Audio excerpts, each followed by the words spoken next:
There is a strange paradox at the heart of human life. The more you chase respect, the less of it you receive. Think of the man who demands recognition at every turn, who insists on being honored, who cannot walk into a room without making sure everyone notices him. He may gain attention, yes, but attention is not respect. At best, he is tolerated. At worst, he is quietly despised. The truth is unsettling. The very pursuit of respect tends to destroy the thing itself. Seneca, the Stoic philosopher who lived nearly 2,000 years ago, understood this with piercing clarity. He saw that those who try hardest to be admired often live in a kind of slavery, not to a master, but to the opinions of others. They are trapped by the need to be seen, by the hunger for applause, by the fear of being overlooked. Seneca's wisdom was stark and liberating. Respect is not something to be pursued. It is something that follows naturally, almost unwillingly, when a person lives with integrity, clarity, and inner freedom. But pause for a moment. What is respect, really? Is it admiration? Is it fear? Is it obedience? Or is it something deeper, quieter, something that arises when others sense the weight of your character, the steadiness of your presence, the independence of your mind? Ask yourself, when you respect someone, why do you respect them? Is it because they demanded it? Or is it because you saw in them something you could not easily dismiss, a strength, a consistency, a freedom that could not be shaken? We live in a world that constantly urges us to chase recognition. Social media is structured like a marketplace of respect, where likes and follows become the currency of perceived value. Careers are built not only on skill but on visibility, branding, influence. The pressure is immense, and yet, beneath all this, we sense a hollowness. Because what is chased can always be withdrawn. Respect gained through performance must be endlessly performed. But respect that grows from character is unshakable. It does not vanish when the applause fades. Imagine a man who walks quietly into a room. He does not raise his voice, does not demand attention. Yet when he speaks, people listen. Not because they are forced, not because he has demanded it, but because his words carry weight. That weight is not created overnight. It is the residue of a life lived with discipline, of choices aligned with values, of patience in the face of pressure. Such a man may never chase respect, but respect follows him like a shadow. Seneca warned against what he called servidus gloriae, the slavery to glory. Those who are enslaved to glory cannot act freely, because every action is calculated for appearance. They ask not, is this right? But will this be admired? And so they become puppets, pulled by the strings of opinion. Have you noticed this in your own life? That moment when you wanted to say something, but stopped, wondering how others might judge it? That hesitation is the whisper of servitude. It is the beginning of slavery to respect. But Seneca believed there was another way. He wrote, "It is not the man who is too little, but the man who craves more who is poor." Replace little with respect, and the point becomes clear. The man who needs others to validate him is poor in spirit, no matter how much applause he receives. The man who is content with his own judgment, who lives by principle rather than popularity, is rich, even if ignored by the crowd. Respect, when it comes as a byproduct of this richness, not as its aim. Modern psychology confirms much of what Seneca intuited. Studies on status and leadership show that those who constantly signal their need for respect often undermine themselves. Psychologists call this status anxiety, the constant worry that one is not being given proper recognition. Such anxiety leads to behaviors that repel rather than attract, boasting, defensiveness, overcompensation. On the other hand, those who act with quiet confidence, who are secure in themselves, tend to be granted respect without even asking. Neuroscience suggests why. Humans are wired to detect congruence.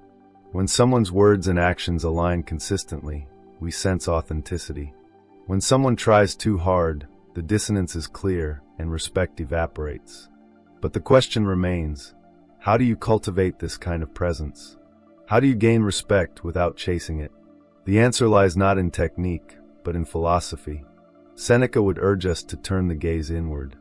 Instead of asking, how do others see me? Ask, Am I living according to my values? Am I aligned with reason, with virtue, with what I know to be right? The paradox is that by forgetting the chase for respect, by focusing instead on integrity, respect often arrives as an unintended consequence. Let me tell you a story. In the Roman Senate, there was a man known not for his wealth or power, but for his unshakable fairness. He often voted against the popular opinion, not to be contrary, but because he believed truth mattered more than applause. Many mocked him, some ignored him. But over time, even his opponents grew cautious in his presence. They knew he could not be bought, could not be swayed by popularity. And so, though he never chased it, respect clung to him. His name faded in history, but his lesson remains. Consistency breeds respect, even if it is slow to arrive. Contrast this with the ambitious politician who bends with every wind, who flatters the crowd, who hungers for applause. He may rise quickly, he may be showered with praise, but when the tide turns, as it always does, he is abandoned. Respect rooted in flattery is as fragile as the applause that sustains it. Respect rooted in principle is as steady as stone. Here lies a choice that confronts each of us daily. Will you live by applause, or will you live by principle? Will you measure your worth by the shifting judgments of others, or by the clarity of your own conscience? It is not an easy choice. The temptation to seek recognition is powerful. It is intoxicating to be admired, to be noticed. But admiration is not respect, and being noticed is not the same as being valued. Seneca himself wrestled with this temptation. He was not merely a philosopher in theory. He lived at the court of Nero, one of Rome's most notorious emperors. He knew what it meant to be flattered, feared, praised, and despised. He walked the dangerous line between serving power and serving philosophy. And yet, even in that turbulent life, he returned again and again to one truth. The wise man does not measure himself by public opinion, but by his own inner standard. What, then, is your inner standard? Have you defined it? Or do you borrow it from the crowd, adjusting it each time the mood shifts? To live without a standard is to drift endlessly, chasing respect in every direction, never finding it. To live with a standard is to anchor yourself. And over time, people respect anchors more than sails. Sails chase the wind. Anchors hold steady. At this moment, I invite you to pause. Think of the people you respect most in your own life. Perhaps a mentor, a parent, a colleague, a friend. Did they chase your respect? Or did they earn it by how they lived, by their steadiness, by their integrity? Respect that is chased is shallow. Respect that is lived is deep. And deep respect is the kind that endures, even when someone is absent, even when they are gone. If you've stayed with me this far, it tells me something important about you. You are not looking for cheap tricks or shallow advice. You are searching for depth, for a way of living that is not bound by the exhausting chase for validation. That pursuit has left too many people hollow. If you want to go deeper into this kind of reflection, then I invite you to stay with this journey, to subscribe not merely as a gesture, but as a commitment to living differently, to living in such a way that respect comes as a shadow, not as a prize. The journey we are beginning is not about performance. It is about philosophy. It is about asking what Seneca asked, what Marcus Aurelius asked, what every Stoic asked. Am I living according to nature, according to virtue, according to reason? If the answer is yes, then respect will follow. If the answer is no, then no amount of chasing will ever be enough. And so we begin here with the paradox. The less you seek respect, the more of it you eventually gain. The more you demand it, the more it slips through your fingers. Respect, like a shadow, cannot be grasped directly. It appears when you walk steadily in the light of your own principles. Turn and chase it, and it disappears. Seneca often reminded his readers that human beings are strangely obsessed with appearances. We polish the surface of life, hoping that others will see the shine and mistake it for substance. But appearances fade quickly. The face grows old, the fashion becomes outdated, the applause moves on to the next performer. Vanity, Seneca argued, is like drinking salt water. It promises relief but leaves us thirstier than before. Those who live by vanity are never satisfied. They demand respect but find themselves restless even when it is given, for what they seek is not respect at all but constant reassurance. Think for a moment about the culture we inhabit today. Every platform invites you to showcase, to brand, to perform. Likes and shares become a proxy for worth. But what is the result? A gnawing sense that no amount of recognition is ever enough. The pursuit of status becomes a treadmill. You run faster, but you remain in the same place. And worse, you become addicted. Every nod of approval feels sweet. Every silence feels unbearable. This is not freedom. It is dependence. Seneca wrote, "He who seeks wisdom is the friend of all men. He who seeks applause is their slave." Do you feel the weight of that? The one who needs applause must constantly adjust himself to the crowd. He cannot speak an unpopular truth, cannot act against the current, for fear of losing favor. But the one who seeks wisdom is free. He acts not to please, but because it is right. And ironically, though he does not chase it, respect often follows. Modern psychology provides a mirror for this ancient insight. Social scientists have studied what they call prestige versus dominance as pathways to status. Dominance is gained by intimidation, by force, by demanding obedience. Prestige is earned by competence, by generosity, by knowledge. Dominance may create fear, but it rarely creates respect.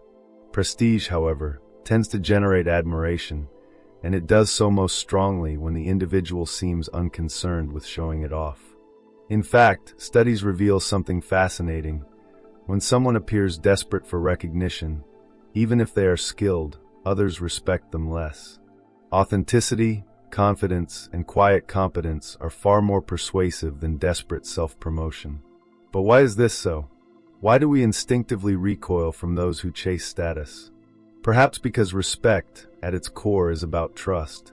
We respect those whose actions align with their principles, whose presence feels steady, whose motives are not clouded by vanity. When someone is desperate for applause, we sense instability. We wonder, will this person compromise truth to gain approval? Can they be relied upon when it is inconvenient? The chase reveals weakness. The lack of chase reveals strength. Consider an image from Stoic thought, the wise man standing in the middle of a storm. The winds rage, the waves crash, but he remains calm, anchored by reason and virtue. Others look to him not because he has shouted for attention, but because his calmness draws the eye. In times of chaos, people respect steadiness, and steadiness cannot be faked. It must be cultivated. Have you noticed this in your own life? The teacher who spoke quietly, but carried more weight than the loudest voice in the room. The colleague who did not boast of achievements, but whose work spoke for itself. The friend who did not demand loyalty, but whose integrity made you loyal without question. Respect flows toward those who are grounded, not those who are grasping. Seneca himself lived amid Rome's most ambitious men, men who clawed and schemed for status. He watched how quickly fortunes turned. Today's favorite was tomorrow's exile. Today's respected senator was tomorrow's forgotten name. And through it all, he urged himself, and us, to withdraw from the obsession with opinion. What is it to me, he asked, whether they speak ill of me, when I know I am doing right? But here is the paradox. To be indifferent to applause does not mean to be indifferent to people. The Stoic does not scorn humanity.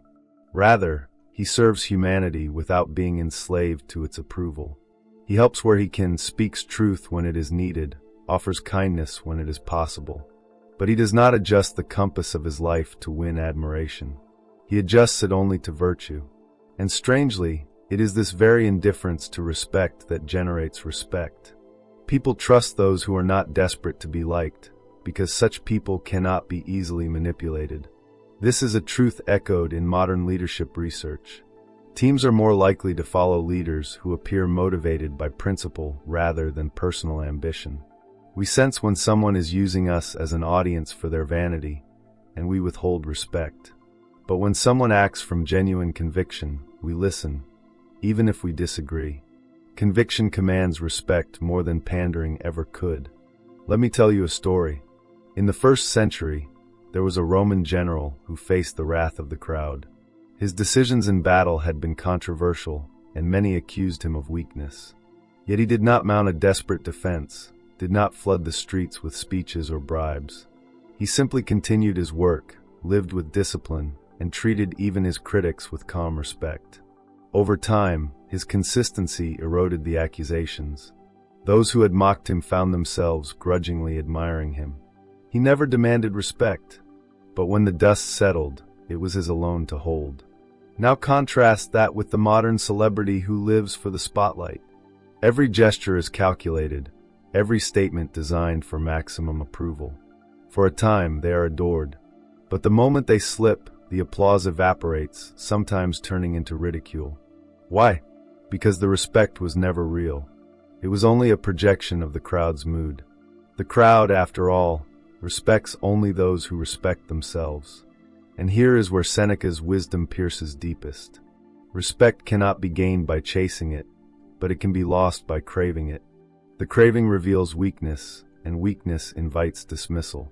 But self-possession, the quiet assurance of one who is anchored in virtue, generates respect even from adversaries.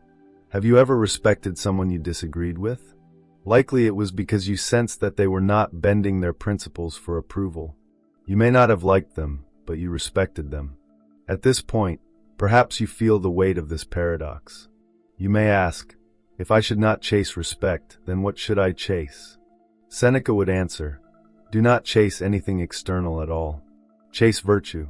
Chase wisdom. Chase alignment between your actions and your principles. Chase freedom from dependence on others' opinions. These are things within your control. Respect is not. And the Stoics were clear. What lies outside your control should never be your aim. But let us be honest. This is not easy. To stop caring about opinion feels almost impossible. From childhood we are trained to seek approval, from parents, from teachers, from peers. To break this habit requires training of the mind. It requires reminding yourself, as Epictetus did, that if you want to improve, be content to be thought foolish and stupid. Can you endure being misunderstood, even mocked, while staying true to your path? If so, you are free. If not, you are still enslaved to opinion. And yet, there is something strangely liberating about this challenge. Imagine for a moment that you could live a single day without caring what anyone thought. What would you do differently? What truths would you speak? What fears would dissolve? What weight would lift from your shoulders? That freedom is possible, not instantly, not fully, but gradually with practice. And as it grows, so too does respect. Not the noisy respect of applause, but the quiet respect of recognition. So let us pause here. You are listening not because you want a quick trick to be admired, but because something in you longs for authenticity. You are tired of the exhausting chase, of measuring your worth by the shifting winds of opinion. If that is true, then I invite you to continue this journey. Subscribe, not for me, but for yourself, as a declaration that you want to build a life where respect is not pursued, but invited by the gravity of who you are becoming. And let me leave you for now with a question. When you imagine the person you most respect, is it someone who chased recognition, or someone who quietly lived in alignment with themselves? The answer will tell you more about respect than any formula ever could. There is a quiet truth that Seneca returned to often. The greatest form of respect is the one you give yourself. Without self-respect, every compliment feels hollow. Without self-respect, every achievement feels like a mask. And without self-respect, the opinions of others become unbearable, because they expose the insecurity you carry inside. But when you respect yourself, when you live in harmony with your values, then the judgments of others lose their sting. You are no longer at the mercy of their praise or their blame. Seneca wrote that no man can be respected by others if he despises himself. Think about that. Respect is not a performance. It is a radiance that flows outward from self-possession. If you cannot stand before the mirror and say, "I am living as I should," then no amount of external applause will suffice. And paradoxically, the person who no longer needs respect from others begins to receive it freely, because people sense that rare quality, independence. But independence of this kind is not built overnight. It requires discipline of the mind. And one of the greatest obstacles is comparison. Comparison is the thief not only of joy, but of dignity. From childhood, we are conditioned to measure ourselves against others, grades, trophies, titles, wealth, beauty. The race never ends. There is always someone ahead, someone richer, someone more admired. And if your respect for yourself depends on winning this race, you will never rest. Seneca warned against this endless competition. He urged us to ask not, am I greater than others, but am I greater than myself of yesterday?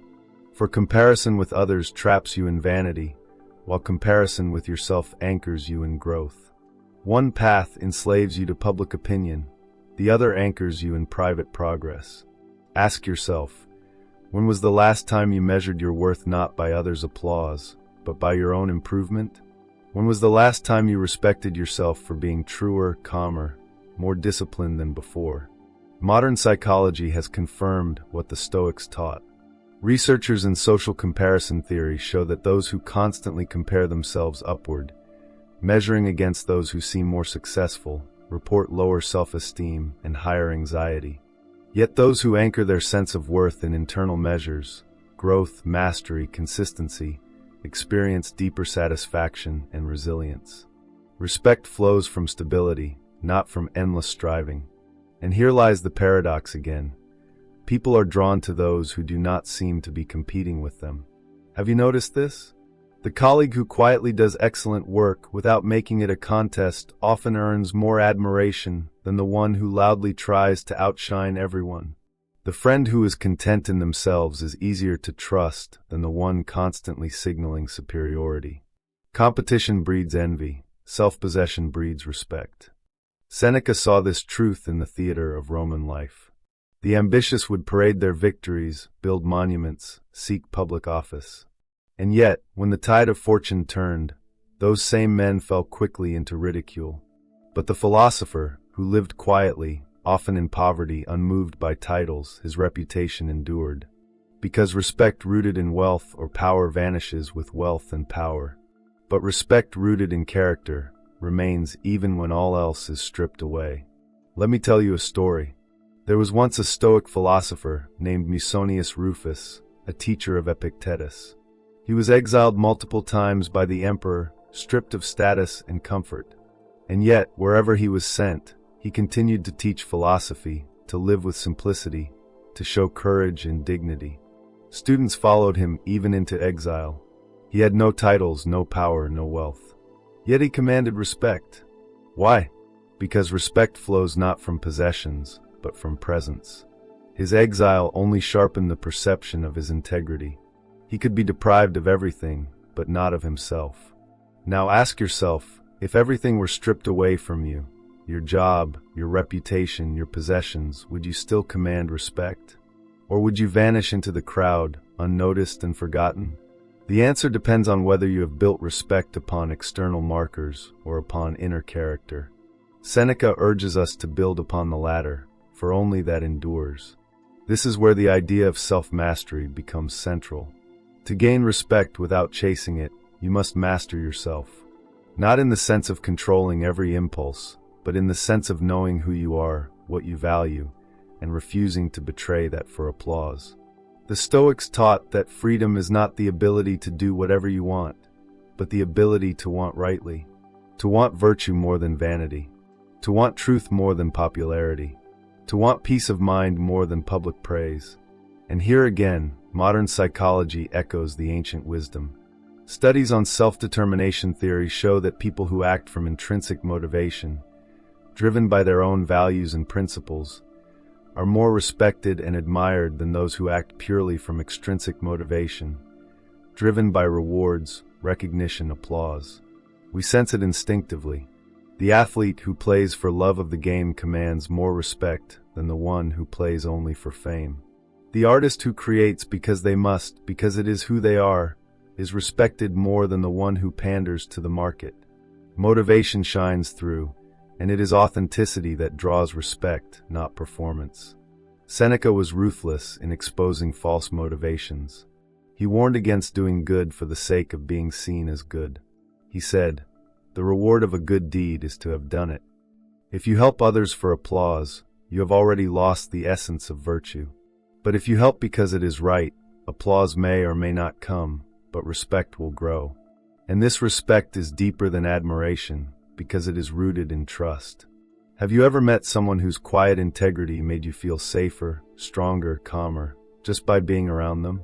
They did not seek your approval.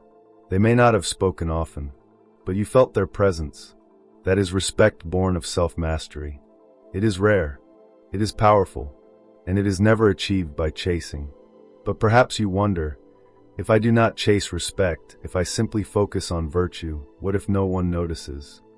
This is the anxiety that keeps us chasing. The fear of invisibility. Seneca would answer that invisibility is no tragedy. He wrote, "It is a mistake to live for the opinion of the many. It is enough to live with the approval of a few, or even one or none." Respect is not about being seen by all, but about being seen truly by those whose eyes are clear. And even if no one else sees, you yourself will know. And self-respect is the foundation of all other respect. Think about it. Would you rather be loudly admired for a mask you wear, or quietly respected for the person you are? Would you rather be celebrated by strangers but despised in your own conscience, or unknown to the world but at peace with yourself? These are not abstract questions. They shape how you live each day. Every choice you make, whether to act for appearance or for principle, builds the kind of respect you will carry. And this brings us to a deeper point. Respect is not really about what others think. It is about what you make others feel. Do you make them feel they can trust you? Do you make them feel calm in your presence? Do you make them feel inspired to live with more integrity themselves? That influence is not created by chasing attention. It is created by being fully aligned with yourself. You do not need to announce it. People sense it. Let us return once more to the metaphor of shadow. Respect is a shadow. You cannot grab it directly. But when you walk steadily in the light of your own principles, it appears. The moment you turn and chase it, it vanishes. Do not chase the shadow. Walk in the light. If you are still listening, you have already shown a kind of discipline. Most people abandon long reflections, chasing the next burst of stimulation. But you remain, which means you are serious about building a different kind of life. One that does not exhaust itself in chasing, but rests in the quiet power of being. If that resonates, then join me on this journey. Subscribe not for entertainment, but for transformation. Let this be a place where we walk together, not chasing shadows, but walking in the light of philosophy. And so the lesson deepens. Gain respect not by striving to be seen, but by becoming someone who cannot be ignored. Not through noise, but through presence. And presence is born of self-mastery. Master yourself, and the world will recognize it, even if silently. Fail to master yourself, and no amount of applause will fill the void. There is a moment in every human life when the applause fades. The crowd moves on. The name that once commanded attention is forgotten. For some, this is terrifying. For others, it is liberating. Seneca's question to us is simple. Which will it be for you? If you have built your life on being noticed, then obscurity is death.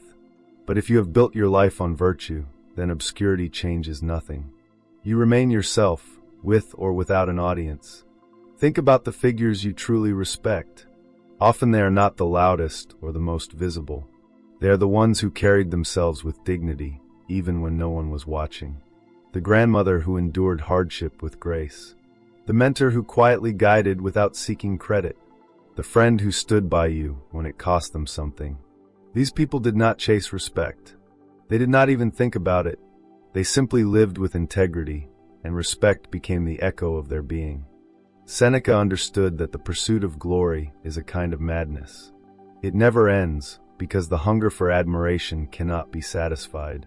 Even emperors, surrounded by flatterers, feared being forgotten. But the wise man, Seneca said, lives as though he already has enough. He does not need applause to confirm his worth. His worth is in his reason, his virtue, his character. And because of this, he is free. Freedom, that is the true prize here. Respect is not the goal, but freedom is. To be free from the chains of opinion, to walk through life steady in yourself, to make choices not because they will be admired, but because they are right. That is freedom.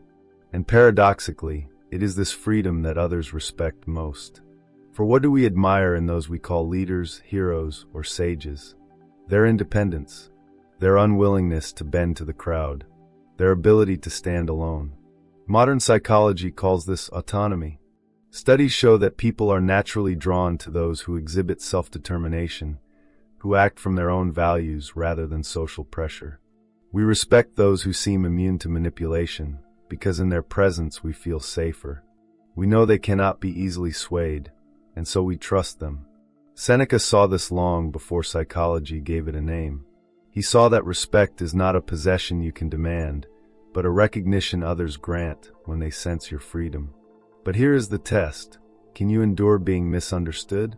Can you endure being mocked, dismissed, ignored, and still remain true to yourself? This is where most people falter. They crave the comfort of being liked, of being approved. And so they compromise, bend, adjust. But each compromise eats away at self-respect. And without self-respect, all the respect in the world feels hollow. Seneca would remind us that even the greatest philosophers were mocked. Socrates was ridiculed and executed. Cato the Younger, whom the Stoics revered for his integrity, was attacked by enemies and abandoned by allies. Yet their dignity endured. Respect is not always loud. Sometimes it is silent, revealed only in hindsight. Sometimes the crowd jeers in the moment, but history bows in the end. Ask yourself honestly, what do you want more, to be admired for a season, or to be respected for a lifetime? To be applauded by strangers, or to be trusted by those who truly know you? These are different paths, and you cannot walk both. The chase for admiration leads to exhaustion. The cultivation of character leads to peace. Let me share with you an image. Imagine a tree standing on a hill. In spring, its blossoms are admired. In autumn, its colors are praised. But in winter, stripped bare, it is ignored. And yet, its roots run deep, and so it stands year after year. The crowd may admire the blossoms, but it is the roots that command respect. You're like that tree. Do you spend your energy on blossoms, on appearances that attract applause but fade quickly? Or do you invest in roots, virtues that endure when the seasons change? The Stoics would say, grow roots. Build strength beneath the surface. Train your mind, discipline your desires, align your actions with your values. Let appearances come and go. If you do this, respect will follow like the seasons follow the sun. Not always loudly, not always immediately, but inevitably. And if you doubt this, consider your own life. Think of someone you respected not because of what they had, but because of who they were. Perhaps they were not wealthy, not famous, not admired by the crowd. But you respected them deeply because they stood for something, because they lived with integrity. That respect was not chased. It was earned. This, then, is the transformational truth Seneca offers us. Respect is not pursued, it is attracted. And it is attracted not by strategy or performance, but by freedom and virtue. The less you need it, the more it comes. The more you chase it, the more it flees. Respect is not a trophy. It is a shadow cast by character. Now imagine if you began to live this way. If you stopped chasing approval. If you stopped performing for applause. If you lived each day asking only, am I true to my values? Am I aligned with virtue? Am I at peace with myself? How much lighter would you feel? How much more authentic would your relationships become? And over time, how much deeper would the respect you receive be? Not noisy, not fragile, but steady, enduring, real. This is not easy. It requires courage. It requires being willing to stand alone, to face ridicule, to endure obscurity. But what is the alternative? To be admired for a mask you wear? To be celebrated for a version of yourself you do not even respect? That is not respect. That is imprisonment. Seneca would urge us to choose differently. To choose freedom. To build a life where respect, if it comes as a gift, not as a goal. Where you can stand quietly, firmly, steadily, even if no one applauds, and still know you are living well. That is dignity. That is philosophy in practice. And now, as we draw this reflection to a close, I leave you with one question. The kind of question that lingers, that cannot be answered quickly. Do you want to be respected, or do you want to be free? For if you choose freedom, respect will follow in its own time. But if you choose respect above freedom, you may lose both. If these ideas have resonated with you, then I invite you to stay on this journey. Subscribe, not because I ask for it, but because you are declaring to yourself that you want to build roots, not blossoms. That you want to live in such a way that respect cannot help but find you, even if you never chase it. Share your reflections in the comments. What moments in your life have taught you about the futility of chasing approval? What examples of quiet dignity have shaped your own sense of respect? These conversations deepen us all. Remember Seneca's wisdom. He who is content with